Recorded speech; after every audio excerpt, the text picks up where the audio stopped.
angels and singing a song, spreading our wings in a fresh stream, the winds at our back as we sail away.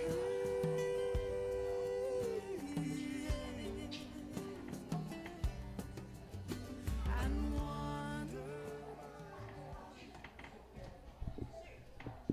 All right. Well, good morning, everyone. So great to see all your smiling faces.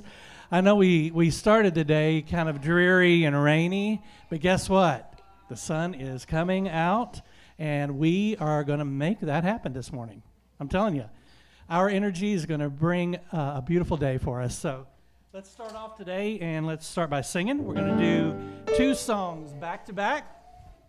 Let's start out with We Come Together, and then Let Go and Let God. So everybody, let's stand.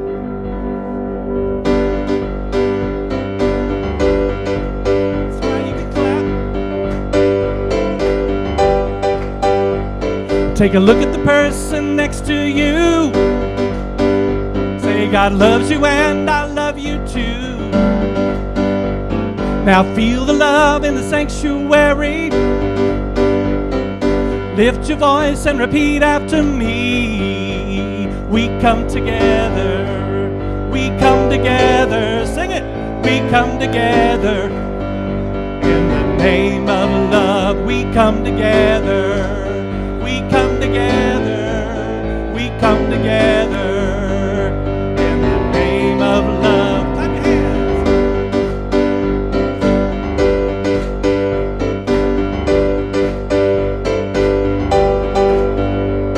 Now look at the person next to you. Say, I recognize the God in you. Now feel the love in the sanctuary. Lift your voice and repeat after me. We come together. We come together. We come together. In the name of love, we come together. We come together, we come together, in the name of love, from every walk of life, every creed and color, in kinship we unite, in honor of the God in each other. Take a look at the person next to you. Say, namaste, I bow to you. Now feel the love in the sanctuary. Lift your voice and repeat after me. We come together. We come together. We come together. In the name of love, we come together. We come together. Come together.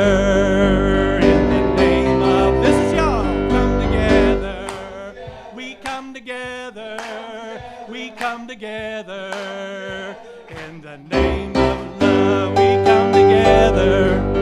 We come together. We come together in the name of love. Yes, we do. All right.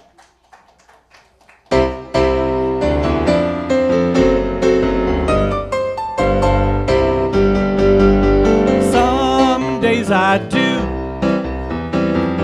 Some days I don't. Some days I will. Some days I won't. Some days I sing. Some days I float.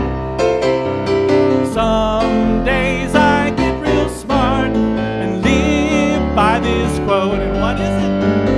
Let go and let God. Let go and let God. Let go and let God be in charge, and let my worries go. Let go and let God. Let go and let God. Let go and let God be in charge, and let my worries go.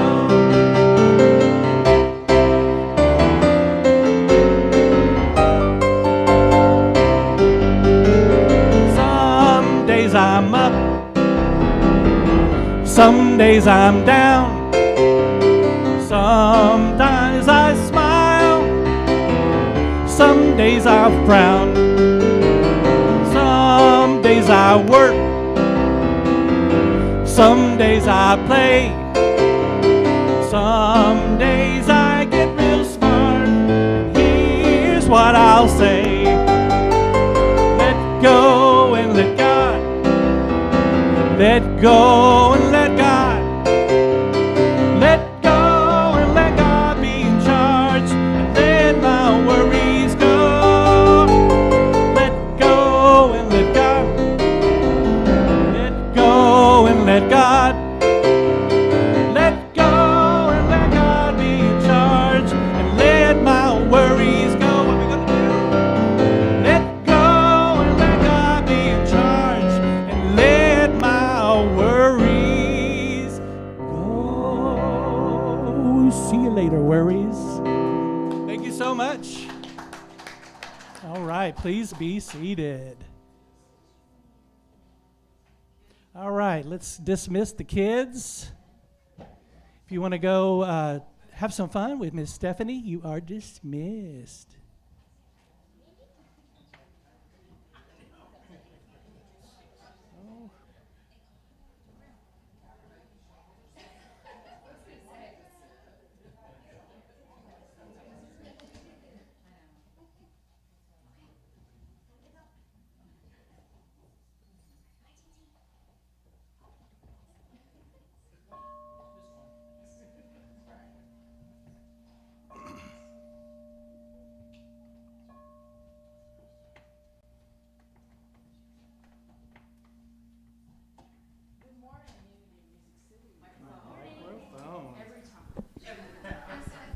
Good morning. Morning. Let's begin this portion of our service by taking a deep, centering breath.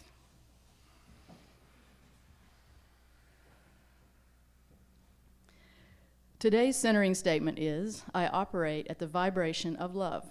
Undoubtedly, the most talked about universal law, the law of attraction, is often used for manifestation. It says that like attracts like, and you get what you focus on. But let's not forget we have to believe and feel after what we're seeking in order to attain it. The law of attraction is the law of vibration and action. So in order to have the things we desire in life, we have to work out how to vibrate at the same frequency as these things.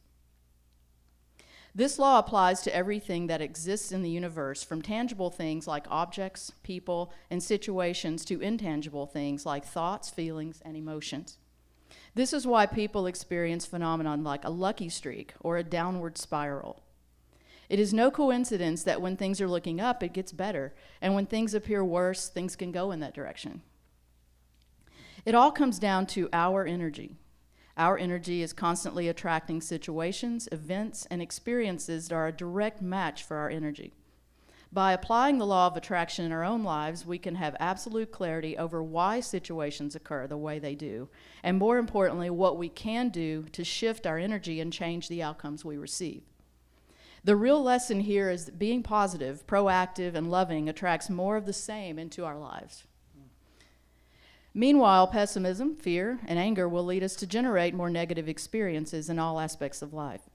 By working to live more positively, even just today, we are already using the law of attraction to create a better existence for ourselves, our spiritual community, and our world.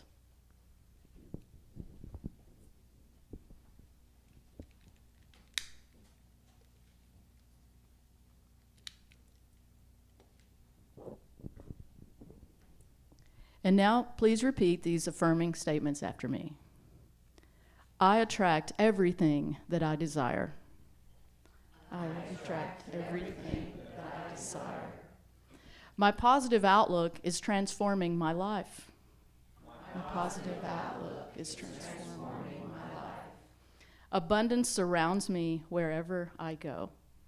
Abundance surrounds me wherever I go. And so it is. And I look in front of me and I see nothing but abundance. That's right. So welcome to Unity of Music City.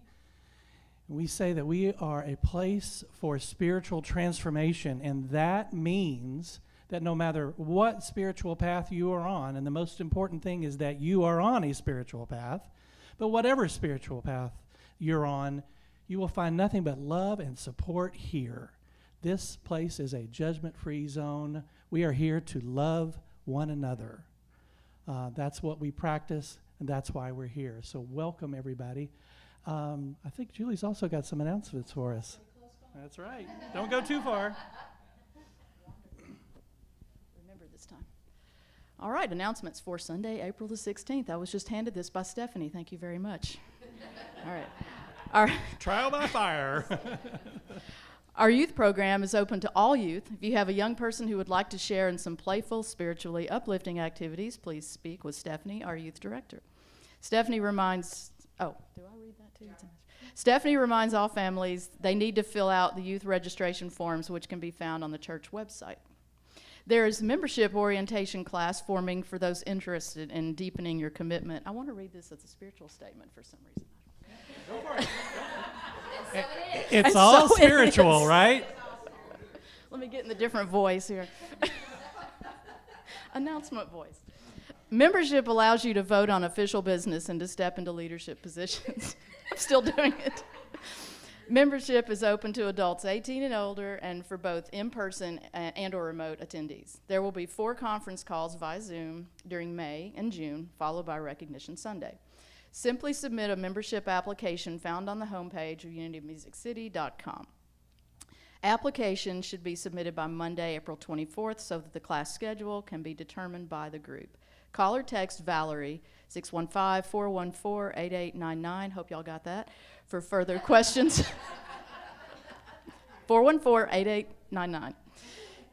Also, members, please check your email for a senior minister vote. All right. Please email your response back to the office. Deborah Champion will be facilitating a group meditation every third today at 1 o'clock. Guided and silent meditation will be available at each session. Open to the community and all levels of experience are welcome. We will meet here at Wren Road, love offering appreciated. The Happy Class, this sounds great. Monday, April 24th at 6:30 here at Wren Road. Join with Steph as we create positive daily habits and explore various themes through facilitation, discussion, and self-awareness practices. Created for adults, great class for teens and parents as well. $20 suggested donation. Spirituality Unplugged and Potluck, Friday, April 21st at 6:30 p.m. Spiritual exploration is a broad journey. We will ask varying questions and collect insights from those who gather with further discussion at the potluck. Facilitated by Frank Castellano. Love donation appreciated. Healing Arts Zoom meeting Tuesday, almost finished. Healing Arts Zoom, thank you for your support. Healing Arts Zoom meeting Tuesday, April 25th at 6 p.m. Zoom info can be found on the website and Google Calendar. Signs, interpreting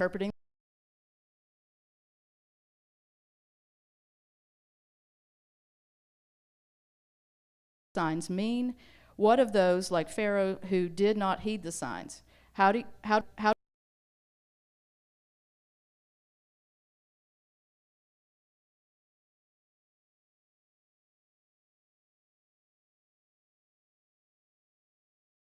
one is invited, please bring a dish to share. And then celebration of life for Sherry Gentry, May 6th at 1 p.m., Unity of Nashville. Thank you. What a great way to begin and end the week. I can't, with Steph's Happy Class, getting all your energy up. She's told me a bit about this class, and it just sounds like nothing but 2 hours of joy. And then at the end of the week, we've got a really cool discussion group monitored by Frank, just about people who have questions about spiritual.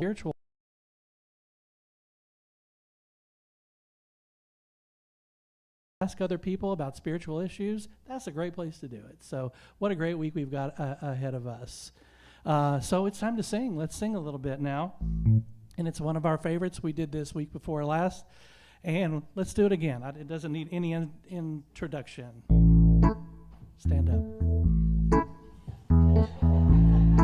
How can you not stand up on this song? And you can get your sway on.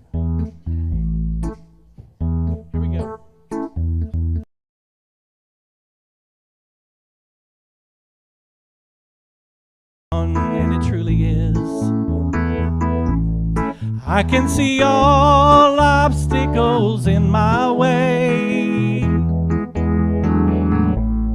Gone are the dark clouds that had me blind.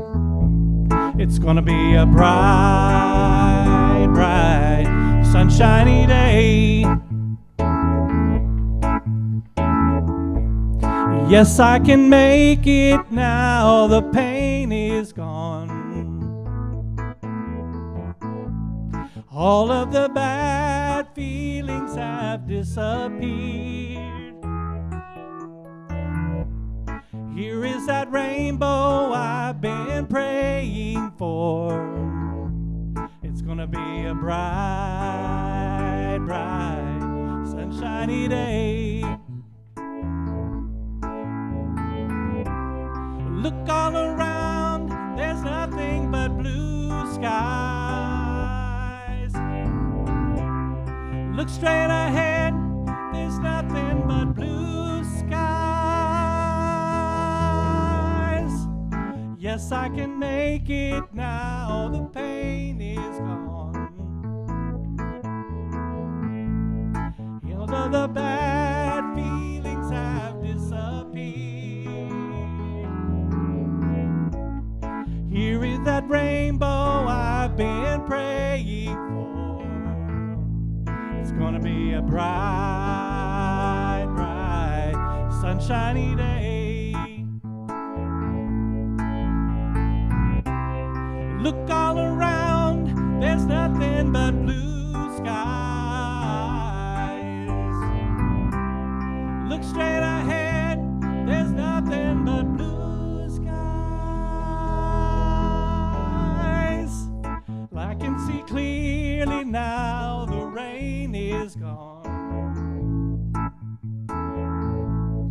I can see all obstacles in my way. Gone are the dark clouds that had me blind. It's gonna be a bright, bright, sunshiny day. It's gonna be a bright, bright, sunshiny day. It's gonna be a bright, sunshiny day. All right. Thank you. Please be seated.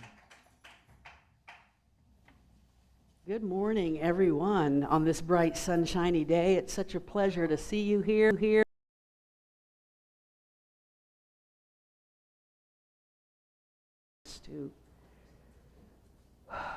To settle into a place of remembrance. I invite you to close your eyes, if that feels comfortable. Lower your shoulders. Relax your jaw.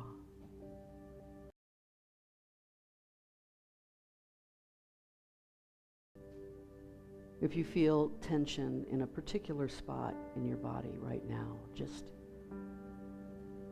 acknowledge it and ask it to relax, to let go.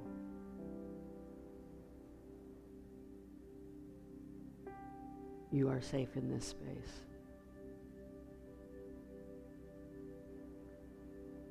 No matter what you might be experiencing in your world, this space is a constant fountain of hope, of joy, of love, and of peace.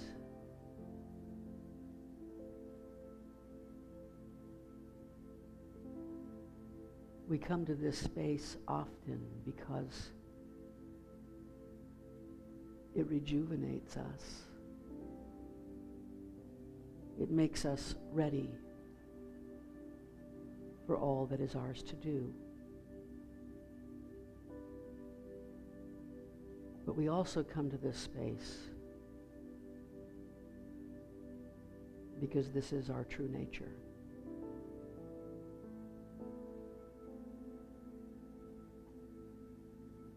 living in the flow of hope and goodness and joy is our true nature.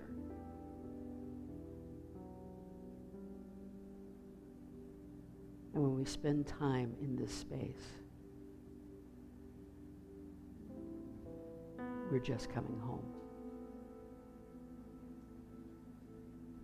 We're just coming home. So I invite you for a moment, together as a spiritual community.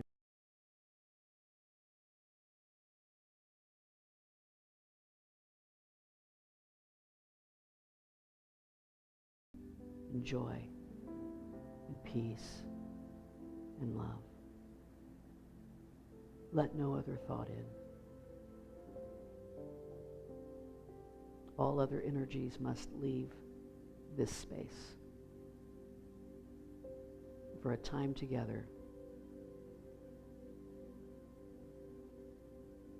We live in the sacredness of our true nature, in the silence. In the silence.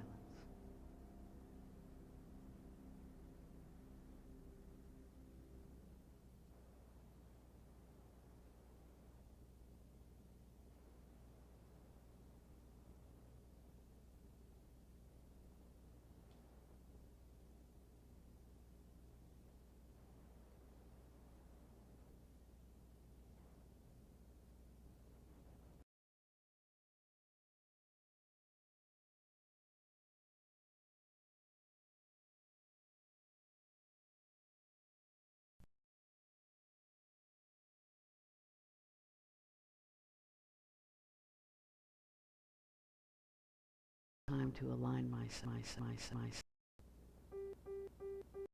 highest self, my sacred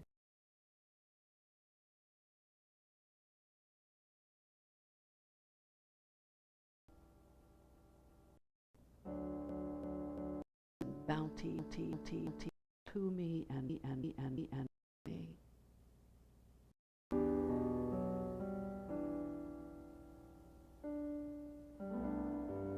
And I live in a space of love, pure love for myself, pure love for everyone I encounter, pure love for this earth, this universe.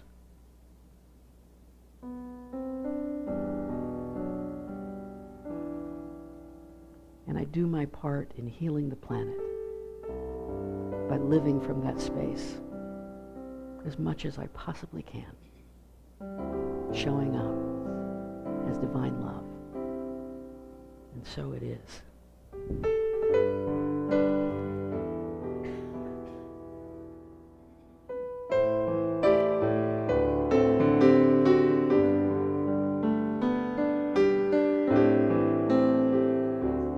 There is just one presence and just one power in all the world. There is just one presence and just one power in my life.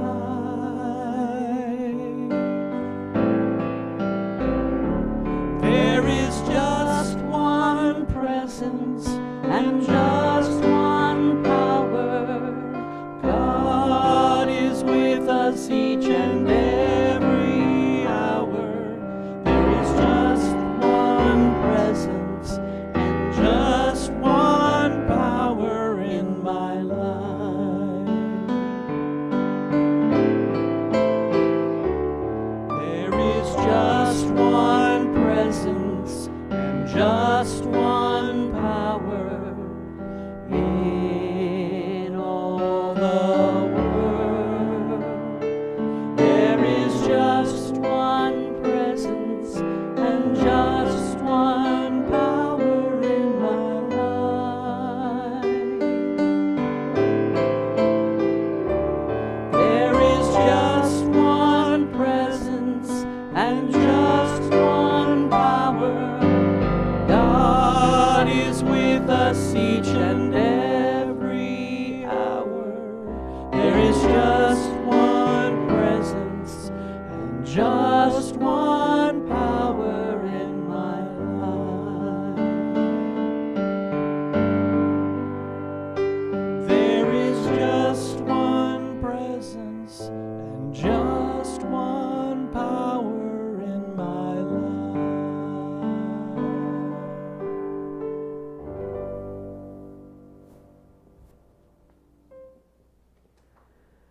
Ryan's holding down the fort all by himself today, and he's doing a great job. That's right. It's my new band, Me, Myself, and I. Me, myself, and I. We miss the other folks. We don't want them to feel like we don't miss them, that's for sure. But thank you, Ryan, for handling that. I'll tell you what, it's probably a good thing we've only got Ryan here today. Music moves a little faster because I'm really afraid I've written a 3-hour talk. I promise not to go that long. I promise I'm not going to go that long, but if I ever sound like I'm an auctioneer, that's because I know how much I have left to go, all right? I'll tell you what, though, we're talking about abundance, prosperity, and money today, and I am so excited about this talk because so much of what I'm going to talk about today feels Spirit-led. It's one of those talks, every now and then, sometimes I have talks I write, and you can tell. And sometimes there are talks that Spirit writes, and I can certainly tell. I can feel that. So I feel like a conduit for some of these ideas today, and I hope that that I am up to the task of delivering them. This is a picture of the flower market in Jaipur, India. Every time I hear the word abundance now, I think about the flower market. This is a place where hoteliers and tour operators would go and buy just the marigold heads. You're not buying like a flat of flowers like we buy at Lowe's, like I bought and planted yesterday. But you're buying just the marigold heads in all these different colors and daisies and whatnots, and they will take them and string them into necklaces to offer as welcome, like a lei in Hawaii, right? But these are very heavy because marigold heads are heavy, and they feel like this very substantial thing that you've been given. But I always think about this. When I first started speaking on a semi-regular basis here, and even before, when I was just asked to fill in for Denise when she was still our senior minister, I set a bar for myself that, and it's still the bar that I hold for myself every Sunday morning, and that is that to the best of my ability, I would only speak what I absolutely know to be true. I've seen ministers in the past, and this is not to blame them for this, the temptation is strong. Let me tell you, the temptation is strong to get up and tell and to speak what you know will land right? But is it absolutely true? And I'm more interested in the truth, right? When I speak about prosperity, this bar is especially interesting because I've heard lots of different things about prosperity over the years. I've talked in the past about the historical connection between the New Thought movement and the prosperity gospel, right? On one end, you've got The Secret, and on the other end, you've got Jesus wants you to be rich, right? And usually it's like, well, I don't know if Jesus wants you to be rich, but Jesus wants me to be rich. And he's told me that I can get that way by telling you that Jesus wants you to be rich, right? There's an extreme focus on the material that I think can become dangerous and problematic. This picture, let's see, I know I have this on. I do have it on. I swear I have it on. All right, let's go to the next one somehow, some way. All right, let's go. Power talk, Crystal. It's not doing anything. Oh. In coach, this way. I'll tell you. Accompanied an article with this title, Televangelist with 3 planes wants followers to pay for a $54 million private jet. Now, I can hear what some folks will say to this. Some folks will say, well, no, wait a minute. There's nothing wrong with being rich. There's nothing wrong with being rich. I'm not going to argue with this. I will say that the idea that there's nothing wrong with being rich may have originated from people who want a 4th plane. I don't know. I'm just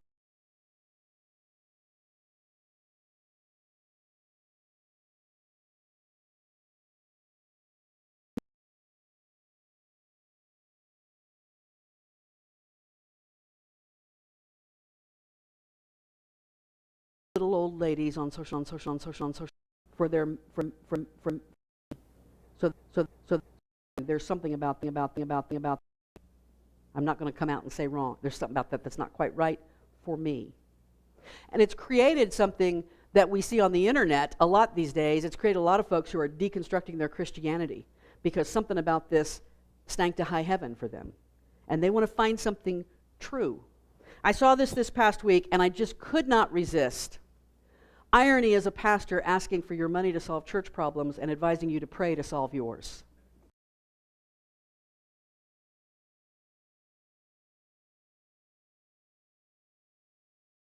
right? That's not going to be an issue because how this community, abundant, same way that you deal with, it's got to be clear, full of integrity. You may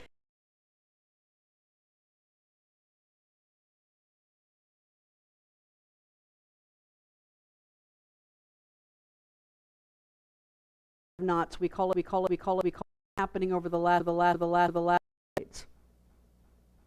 in this country, 3% of the wealth.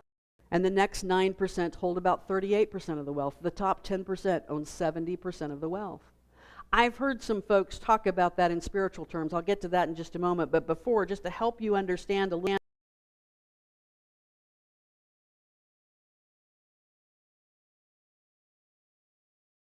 dollar person in that 32 pennies. People share, and the next 40 people share 28 pennies. And the remaining 50 people, the bottom 50%, split 2 pennies. Split 2 pennies. Now we can see this spiritually, and some people will say this. Some people will say, you got to raise your vibration. Raise your vibration. You can vibrate to abundance. You can vibrate to prosperity. I believe that we don't fully see this spiritually if we only see this spiritually. Seeing the reality of people struggling in a material way is a part of seeing it spiritually. It's the part of doing justice and loving mercy and understanding that it is possible that we have created systems that are broken. It is possible that we've created situations where people, through no act of their own, no fault of their own, struggle, right? I've been to so many prosperity and abundance workshops. I have read books. Over years and decades of time. About over 25 years ago, I went to a prosperity workshop. It was a day-long seminar kind of thing, and somehow I overheard a conversation when it was over. Come to find out, the guy who was leading the workshop was living out of his car at that moment. Now, there's nothing wrong with that. There's a whole area of TikTok where they're converting vans and buses so you can go live in them now. But the truth is that I'm not sure that this was someone I wanted to take financial advice from or abundance advice from. Nothing wrong with that. I've been to others where the person leading it was clearly prosperous. But again, there was that problematic part of, were they wealthy primarily off of their ability to sell you on the fact that they could tell you how to be wealthy? And that becomes, I'm going to step right out here and say this, if that is the situation, it's a little bit of a spiritual Ponzi scheme. Right? If that's the only situation. Now, I'm not talking bad about abundance teachers. Some of them are marvelous, fantastic. They get to the heart of the matter. Right? But if my only source of wealth is the fact that I've convinced you to pay me money to tell you how to be wealthy, there's something unsustainable about that. Most of us who are raised in the Judeo-Christian tradition, I have no idea if this is working, let's go to the next one. Most of us who were raised in the Judeo-Christian tradition were raised with the idea of tithing. Now, I want to give you a little bit of background about the concept of tithing. First off, I'm going to say this, you'll get this by the time I'm done. I am neither pro or con tithing. I think tithing as a concept is amazing. It's an amazing part of living in the flow. But I want to give you a little historical perspective to this.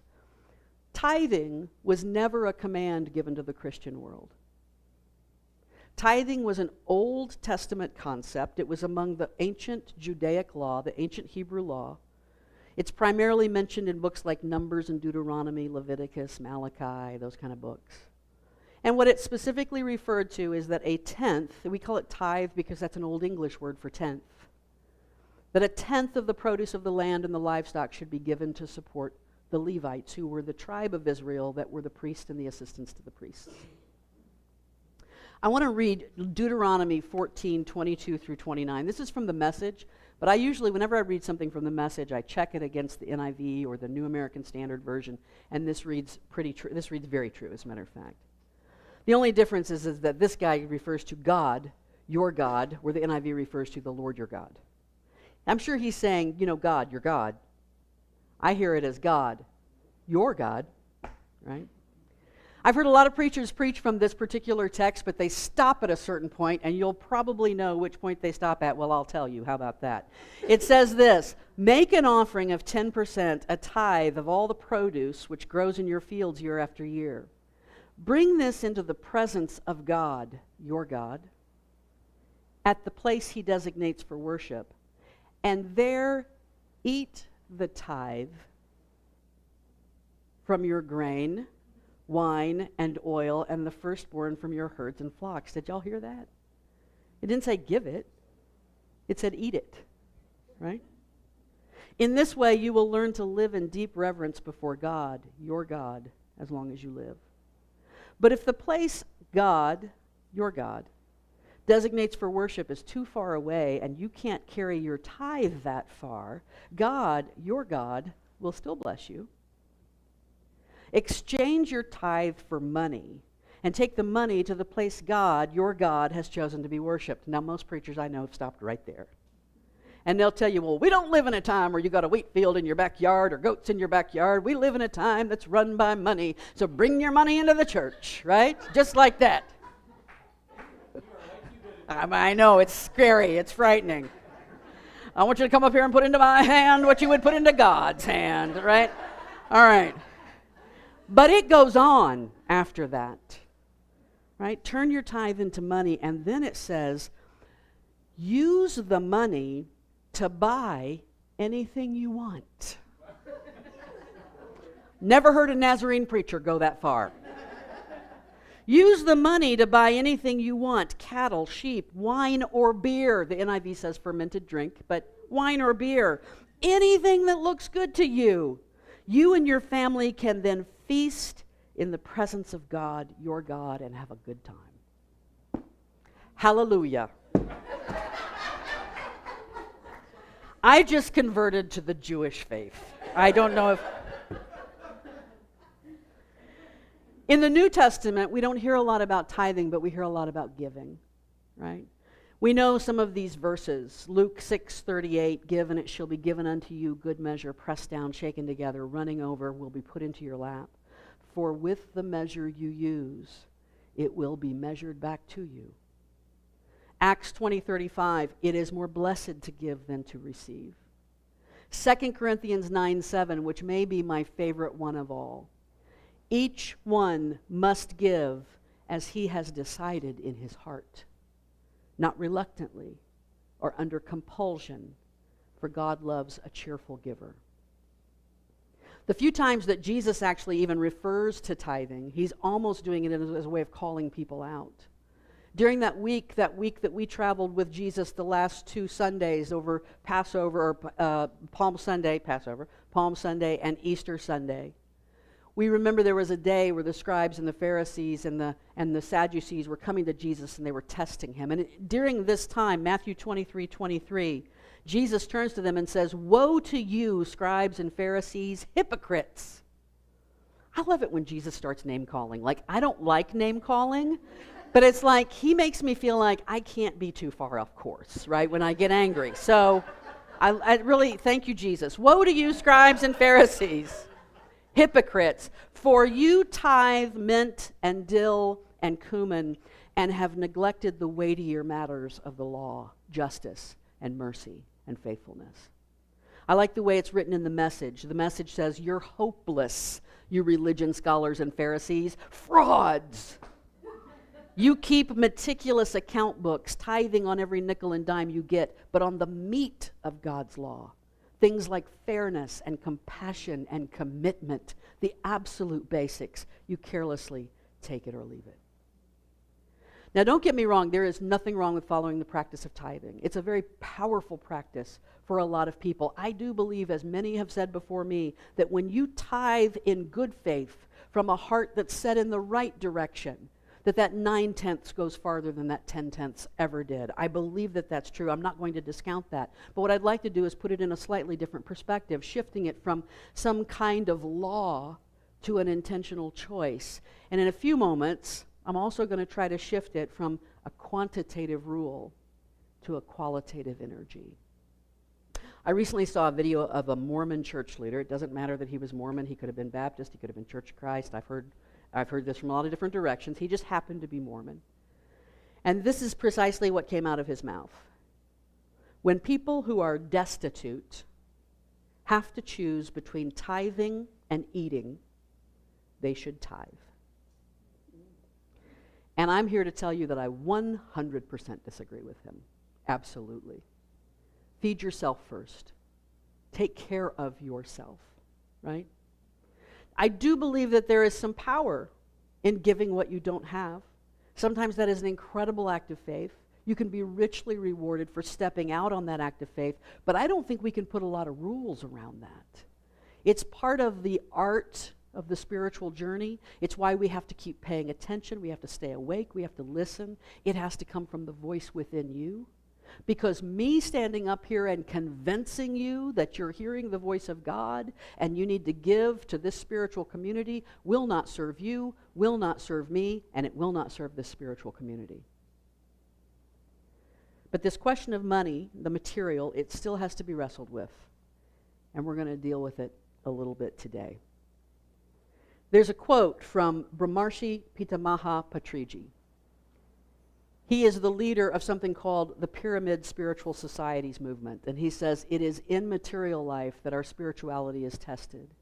It is in spiritual life that our material life becomes balanced and smooth.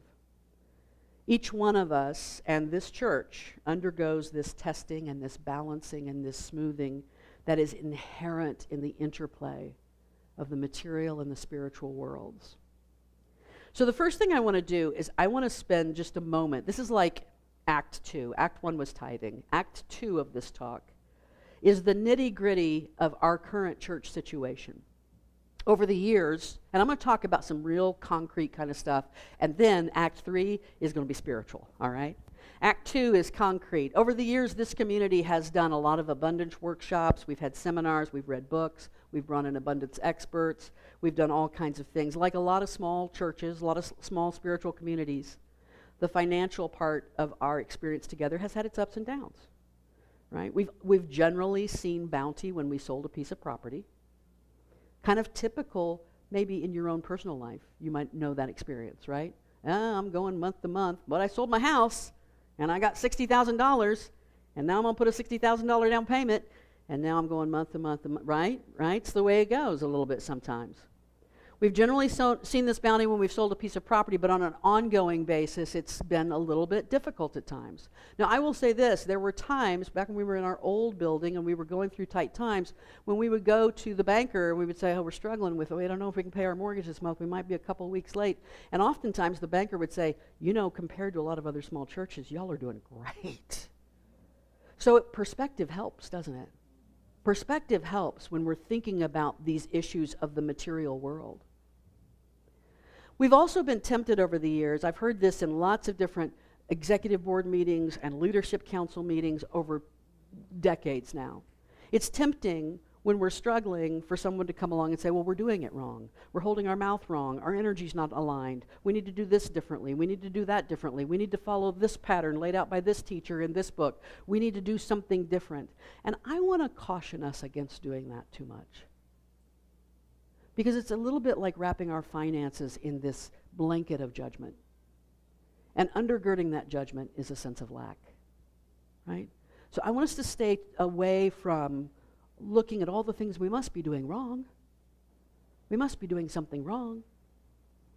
As many of you know, we underwent this massive transition as a spiritual community over the past 3 years. We sold our old building. Our longtime senior minister retired. We underwent a global pandemic. It was just us. We were the only ones that underwent the global pandemic, by the way.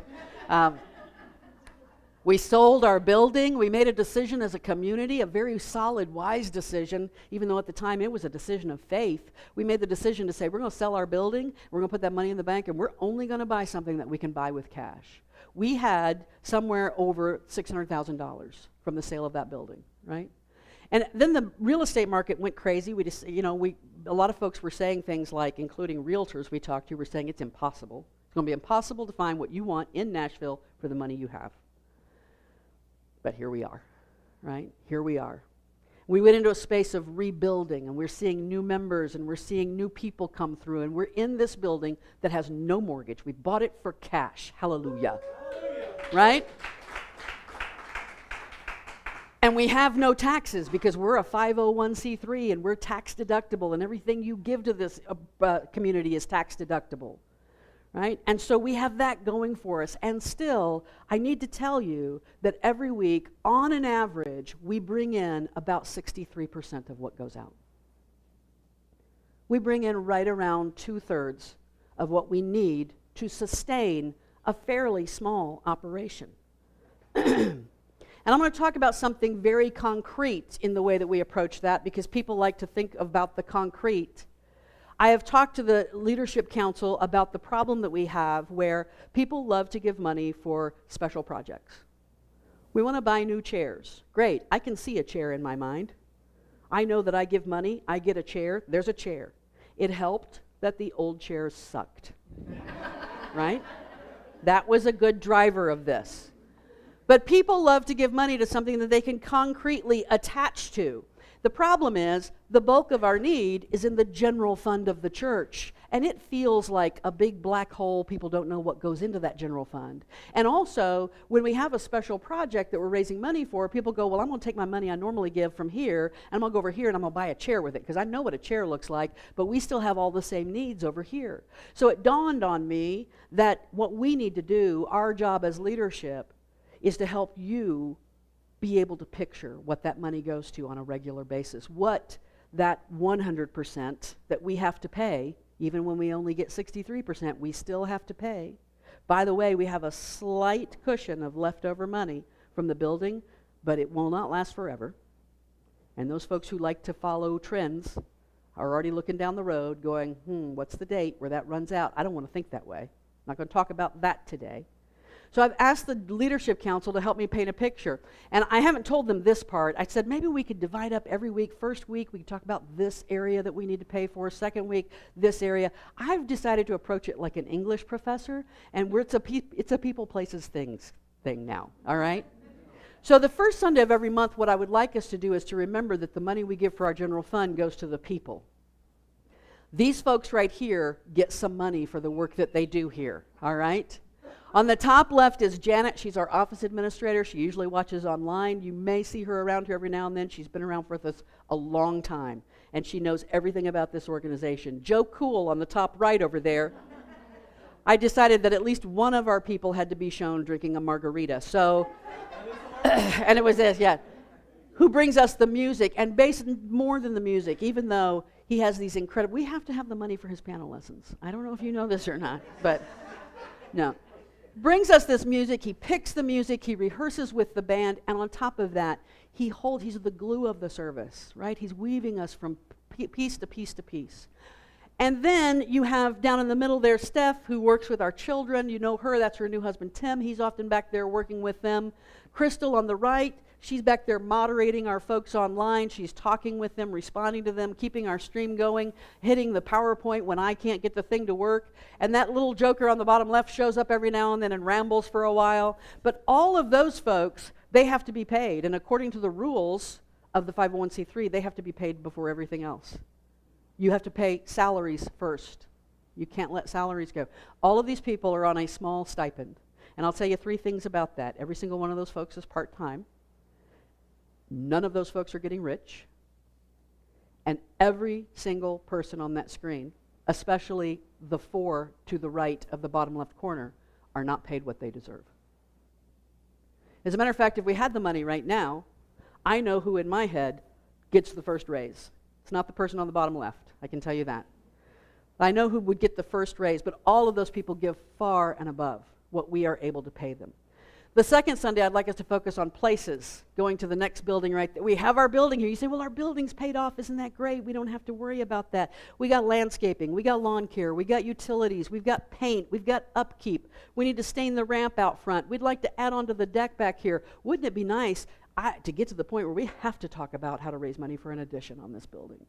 Wouldn't it be nice to do that? Oh, we need more classrooms for the kids because we got so many of them out front. Even if we didn't expand the parking that exists needs some attention, right? So we have all of those kinds of things. That's where general fund money would go to. The third Sunday, I'd like us to focus on things. People place things, coffee and toilet paper, right? We have to buy coffee and toilet paper and paper towels and dishwashing soap and office equipment and chairs and candles and computers. And if something breaks, it's got to be fixed. And oh, we need a clock right there so Deb doesn't ramble for 3 hours. And oh my gosh, we need a new camera up here. And all this kind of stuff is what we want to do. And then people place things. What would the fourth one be? Sometimes we talk about ideas. People place things and ideas, but you can't really wrap your brain around an idea. I thought the fourth week should be community. Right? And this is the way that we have the money to have a booth at a festival. We're able to do marketing. We're able to do outreach. We're able to put a new sign out front. We're able to establish a presence in the Madison area that we are here to be a force for good in this area. We don't want to just survive. We want to thrive, be good stewards, be flexible and ready to move on opportunities. I think the last time we had a booth at a Pride March was about 10 to 12 years ago. And every single year since then, we've had conversations in leadership. Oh, there's a Galactic Expo coming up. Oh, there's a Pride March. Wouldn't it be great if we had a booth there because these are our people, right? These are the same folks who would resonate with the message that we have. And we're always, for 10 years now, saying, we just don't have the money for that. And we stay in a cycle of non-awareness, non-action in our community. I want the executive board to be able to stop focusing on how we make money stretch and start having discussions about how we best use the bounty we have toward the mission and vision of this organization.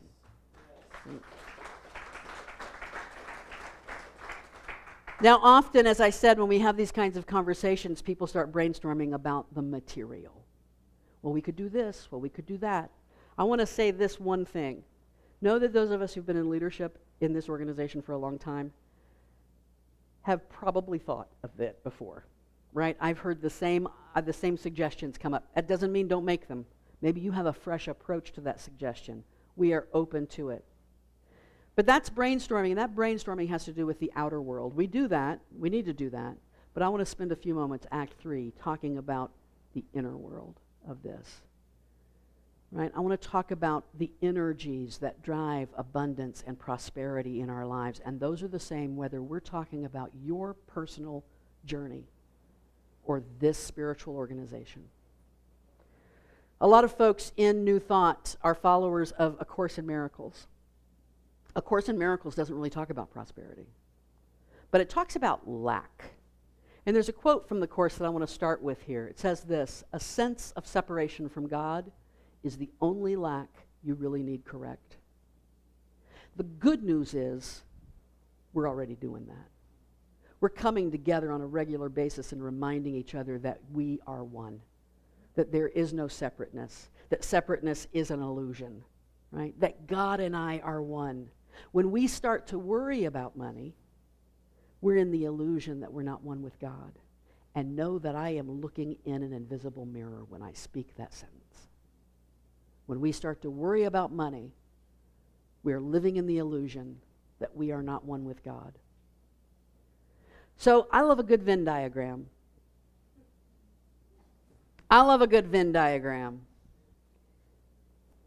And I've put together a Venn diagram of abundance and prosperity and money because we know that these are the three things we're really talking about, and yet we know that these things are a little bit different. Abundance is an ample amount, a plentifulness, right?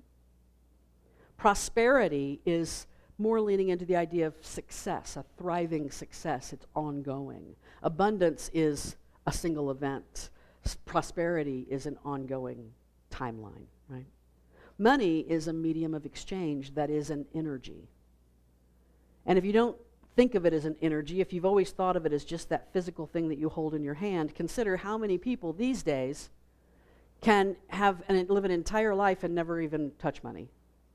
Like, I don't know what happened last week. I don't know where I was or how this happened. I really have no memory of this happening. What I know is I got home from work one day, and I reached in to empty my pockets, as I normally do, and I pulled out this entire handful of change.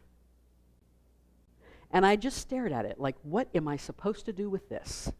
right? Because I don't do anything with money anymore. I could put it in the little blue jar back there. That's what I could do with it. But I didn't even know what to do with it because I don't touch money. It's just a symbolic representation of a transaction, and it's an energy that we hold in our life. So you're going to watch me carefully, Crystal, because I'll tell you exactly when to change this. But the thing about a Venn diagram is that you have these overlapping sections. What happens when two of these energies come together and interact each other? So hit the button there, Crystal. When we put abundance and money together, the energy there is a windfall. That's the energy of windfall, right? That's where we win the lottery. That's where we get our tax return. That's where we get a bonus at work. That's where we sell a building, right? That's where we receive an inheritance. That's where that's abundance and money. Boom, look at this. Isn't this fantastic? We sometimes mistake that for prosperity, right? But we haven't yet created a system that sustains prosperity. We've had a windfall, right?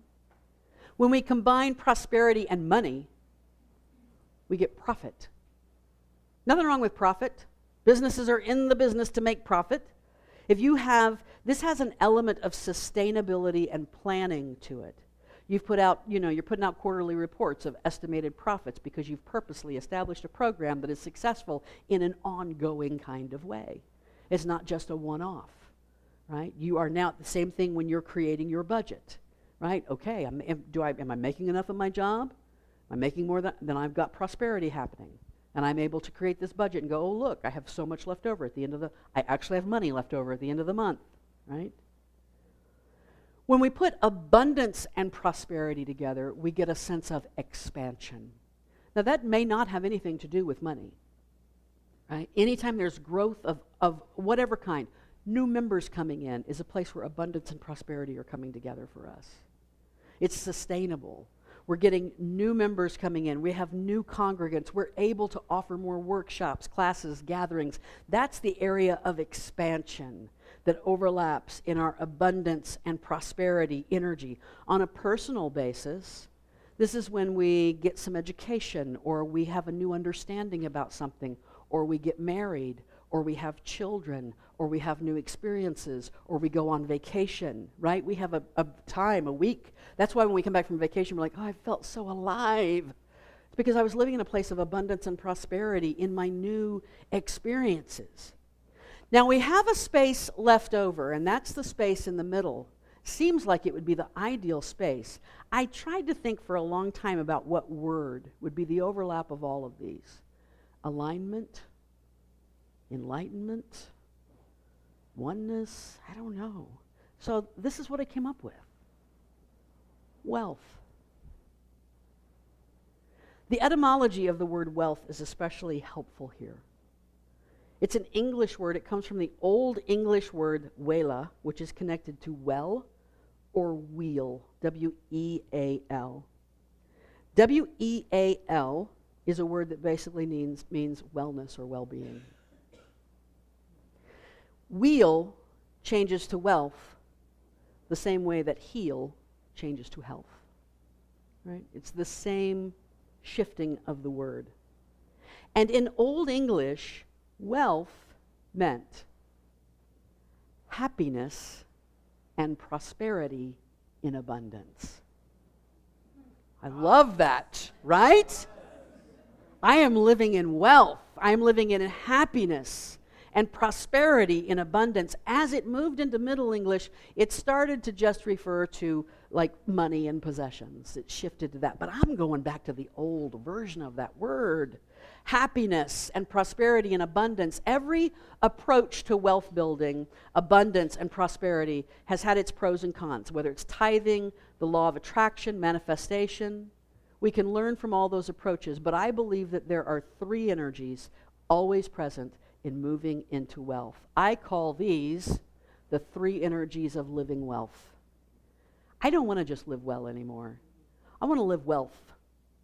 Happiness and prosperity and abundance. And if you know me, if you've been around me for a long time, you know I am not that motivated by money. I'm just not. It's my personality.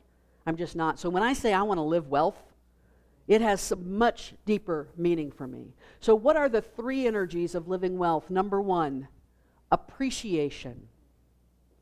Now, if you went to college, you might have, in your first or second semester, gone to your advisor and said, well, what do I need to sign up for? And your advisor said, well, you need a humanities requirement in this Gen Ed core, and one of your options is a class called Art Appreciation, right? Or it could have been music appreciation or theater appreciation, right? This was not a class for art majors. Art appreciation was not a class for art majors. It was a class for everybody. Because art is such an essential part of being human that it was deemed an important aspect of a liberal arts education, that people would learn the skills of being able to appreciate art. So that when I sit there in an art museum like this, I don't just sit there and go, well, ain't that a pretty picture, right? Instead, I'll say something like, I love the way this artist plays with light and shadow. Look how this artist demonstrates movement, right, in a piece that's not moving. Look how three-dimensional that feels in a two-dimensional space. Look at why did they draw it from this perspective? Look at the mise en scène. In other words, I have a clue I know what I'm looking at. I understand a little bit, enough to be able to appreciate what is happening here. Because appreciation is more than gratitude. Gratitude is fantastic. We emphasize gratitude a lot around here. But gratitude can be kind of just an attitude, right? Gratitude, attitude. I can be grateful and not know why. I can just say, I'm going to live in gratitude. It's a beautiful place to be. To be grateful is kind of a state of being. It's an adjective. But to appreciate is an action. Now, gratitude is an element of appreciation. It's kind of a kissing cousin, but it's a little bit different. Appreciation is defined as a feeling or expression of admiration, approval, or gratitude. It's also described as a full understanding of the situation. I appreciate what's going on here. I understand this artwork. I appreciate it. Consider the difference between, I'm so glad you came, and I really appreciate you coming. Feel how much deeper that is. There's a show on Apple called Ted Lasso. Isn't that what it's called, Ted Lasso? Yeah. I know he's the main character. I don't know if it's what it's... Anyway, it's a fantastic show. If you haven't been watching, it's worth an Apple subscription just to watch Ted Lasso. Stars Jason Sudeikis. And it's been seen as this kind of hallmark of kindness. It's like this homage to kindness, being a good person in the world. And one of the things you start to notice, I didn't notice it the first episode or two. I've watched it all the way through. It's a good binge watch. And if you, I've noticed, you don't notice that the first couple of times he says it, but by the third or fourth episode, you start to realize that he has a phrase that he says all the time. And he'll look at people and say, I appreciate you. I appreciate you. And it's so meaningful. And the more he says it, the more you realize what he's saying. This energy of appreciation is vital to our abundance and our prosperity. I appreciate this spiritual community. I appreciate what we're trying to do, who we're trying to be in the world. I appreciate all of you who show up and bring your time and talents and treasures and energy to what we're doing. And when you give that time, talent, and treasure in a spirit of appreciation for what this place means to you, then we're all better for it. We're all like a spiral closer to living wealth because we understand the situation and we're living in appreciation. The second energy is intention. I like to say it as intentionality, actually. To live in appreciation and intentionality, a thing intended, an aim, a plan. This is not random. When we're talking about the energy of intention, we're not random, we're planned. We have an awareness. We've determined a goal. We have a known target. We have a blueprint. And we keep practicing, just like that archer. We go out and we might not hit the target a few times. That doesn't mean we quit, throw our bow down and go home, stomp our feet. It means we continue to practice abundance and prosperity and appreciation and intention until we hit that goal. This requires engagement. It requires a sense of doing something on purpose. It's more than just, oh yeah, church is over, there's the blue thing, what have I got? $5, okay, I'll put it in there. That's not intentional energy in your giving, right? It's not engagement. It's not a thoughtful approach. Several years ago, 15, 20 years ago, I did a lot of work as an independent contractor, and which meant that every April 15th, I had to write this big check to the Internal Revenue Service. And when I first wrote that check, I was not happy about it. Not happy about it at all. Made me mad. What do I have to give this money? And then I decided that I was not serving myself with that attitude at all. And I learned, probably through something I heard at an abundance workshop, and I learned that I needed to be more intentional about this, that all energy exchanged with me is a flow of energy. All money exchanged with me is a flow of energy. And so I got into the habit every April 15th when I'd finally have to write that check. I got into the habit of sitting down and spending some time saying, I so appreciate the roads that I drive on. And I appreciate the school that I attended. And I appreciate the fact that there are people who are hurting, less fortunate than I am, and I am able to help contribute to their safety net. I appreciate that I can help give someone health insurance. I can help someone eat this week. I am so appreciative that our nation is safe, right? And I got into the habit of writing this check, and in the memo line, I would put, thank you. And I'd write a check. Sometimes these checks were like $6,000 or $7,000. I mean, that just hurt my feelings to write it. $10,000, whatever. Ugh. And then I said, no. I am thankful. I am not, this transaction is too big for me to not be intentional and appreciative, right? I need to blanket this entire transaction in the energy of appreciation and intention. And what I managed to do was to turn the mundane into something sacred. I was able to turn a distasteful task into a spiritual practice. Being intentional is being thoughtful and aware and focused. That's the second energy. Here's the third energy. Resolve. The energy of resolve. To decide firmly on a course of action. A firm determination to do something. It also means to make progress from dissonance to consonance, as in music, right? If Ryan comes up here in just a moment and plays an unresolved chord and then says goodbye, you will have to come back next week because you need that chord resolved, right? You will not be able to, you have to be back because an unresolved chord has an unsettling impact. And to resolve the chord means to settle it into its natural home, its natural vibrational home. Merriam-Webster says that resolve is fixity of purpose. Man, I love that word fixity. Isn't that a cool word? Fixity of purpose, right? It's beyond commitment. Gratitude relates to appreciation the way commitment relates to resolve, right? Commitment is a promise of a behavior. Resolve is a fixed purpose, a firm determination. So you may not know this. I don't know if you know this or not. Annette, who's usually here, Annette in a prior life was a drill instructor. Frank was in the Army. Yep.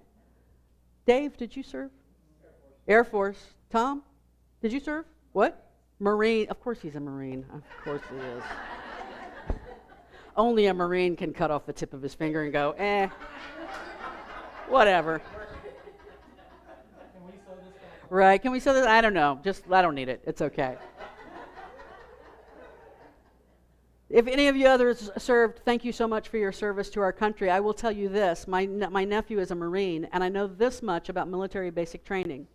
They do not spend that time, Frank he can correct me if I'm wrong. They do not spend that time trying to convince you to commit. That's not what they're doing. They spend that time stripping you down so that they can rebuild in you an internal resolve that will allow you to do things you would not have been able to do otherwise. They build in you a sense of resolve that will allow you to follow a command that in your civilian life would have seemed foolhardy, dangerous maybe, crazy. It builds in you this resolve.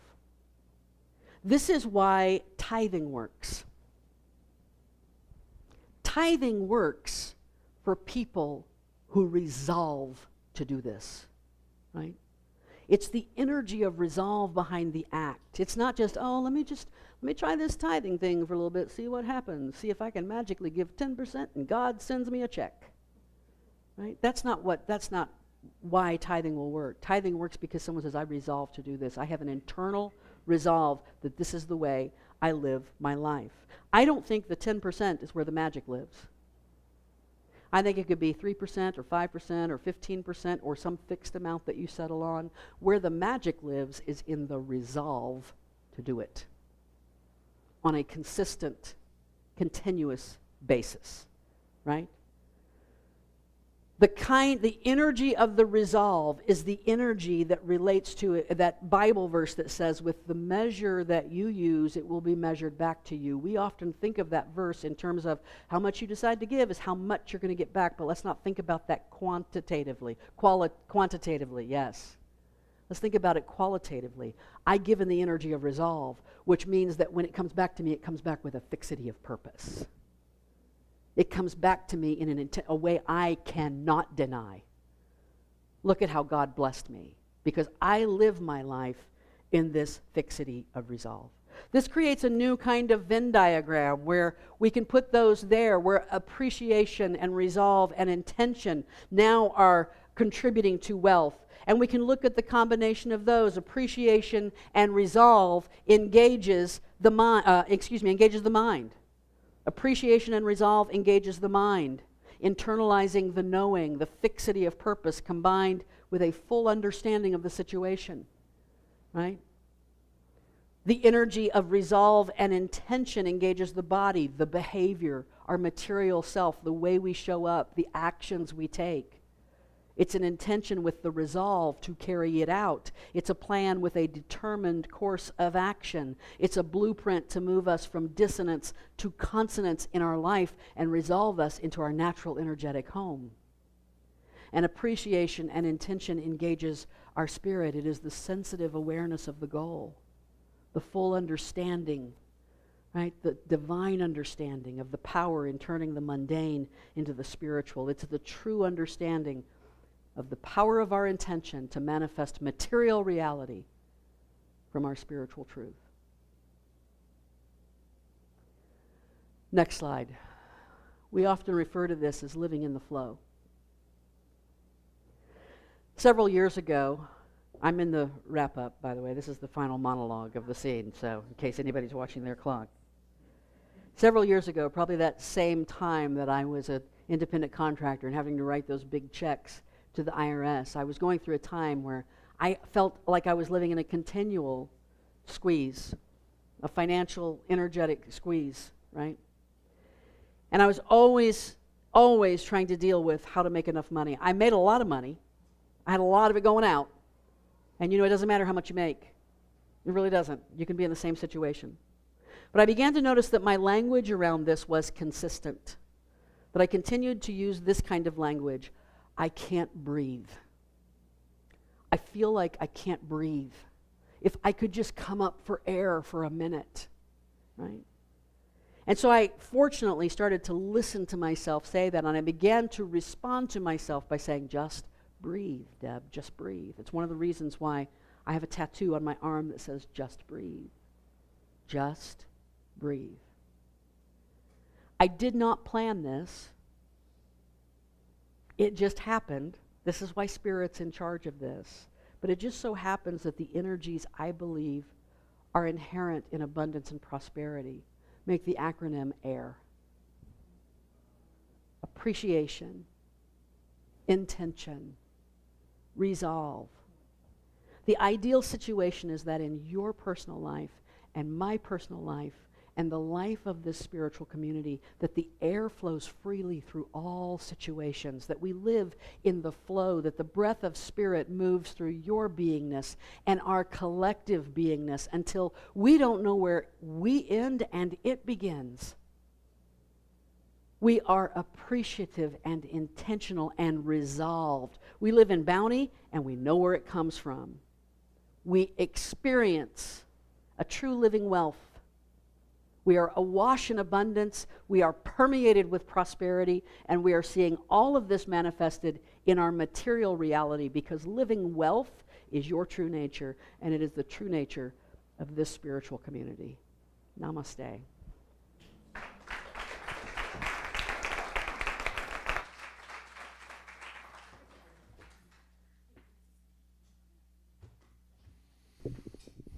Reverend Deb, I want to say how much we appreciate you not going for 3 hours.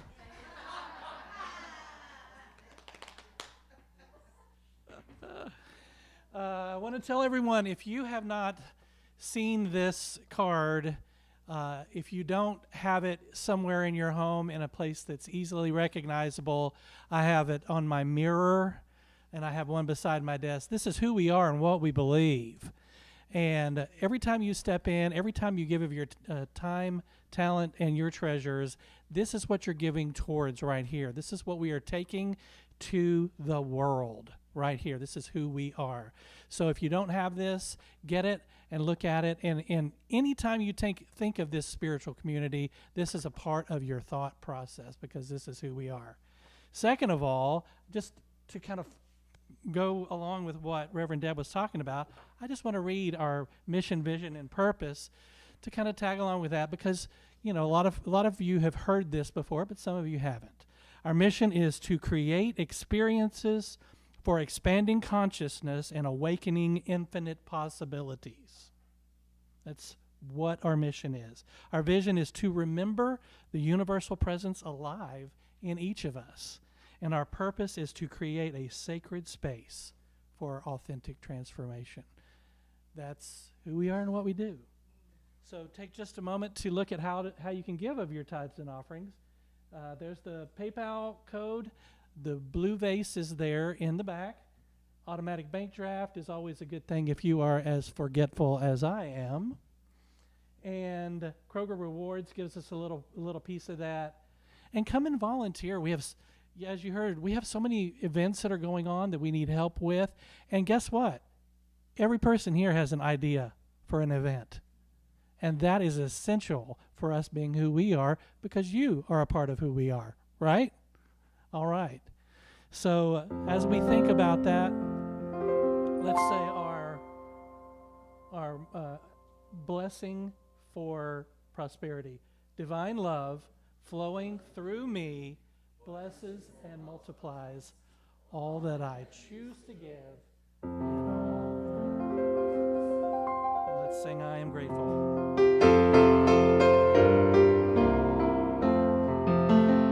I am grateful for another day of living. Grateful for a new chance to forgive. I'm grateful to receive life's many blessings. And I'm grateful for the love I have to give. I am grateful for another day of living. I'm grateful for a new chance to forgive. I'm grateful to receive life's many blessings. And I'm grateful for the love I have to give. Yes, I'm grateful for the love I have to give. We are grateful. Well, let's all stand and say the prayer for protection together as we get ready to adjourn. The light of God surrounds us. The love of God enfolds us. The power of God protects us.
it